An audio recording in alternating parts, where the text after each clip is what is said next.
మహబూబాబాద్ జిల్లా అయోధ్య గ్రామ పరిధిలోని భజనతండా సమీపంలో గత నెల 31న అర్ధరాత్రి జరిగిన హెల్త్ సూపర్వైజర్ తాటి పార్థసారథి హత్య కేసు మిస్టరీ వీడింది.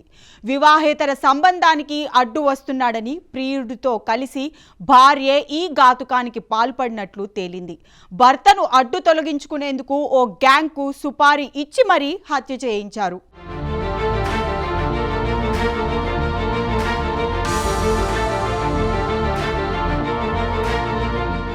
భద్రాచలంలోని జగదీష్ కాలనీకి చెందిన పార్థసారథి మహబూబాబాద్ జిల్లా దంతాలపల్లిలోని జ్యోతిరావు పూలే పాఠశాలలో హెల్త్ సూపర్వైజర్గా పనిచేస్తున్నాడు. అక్కడే ఆయన ఓ ఇంటిని అద్దెకి తీసుకుని ఉంటున్నాడు. భార్య స్వప్న, పిల్లలు మాత్రం ఊర్లోనే ఉంటున్నారు.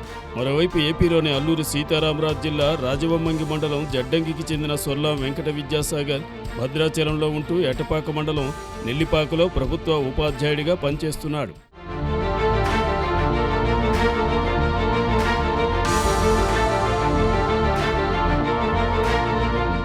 ఈ క్రమంలో స్వప్నకు విద్యాసాగర్కు మధ్య ఏర్పడిన పరిచయం వివాహేతర బంధంగా మారి 9 ఏళ్లుగా కొనసాగుతోంది. విషయం తెలిసిన పార్థసారథి పలుమార్లు భార్యను హెచ్చరించాడు. ఇద్దరి మధ్య గొడవలు, పంచాయతీలు కూడా జరిగాయి. దీంతో భర్తపై పగ పెంచుకున్న స్వప్న భర్తను అడ్డు తొలగించుకుంటే విద్యాసాగర్తో కలిసి ఉండొచ్చని భావించింది. దీంతో గతంలోనూ ఒకసారి పార్థసారథి హత్యకు యత్నించి విఫలమయ్యారు.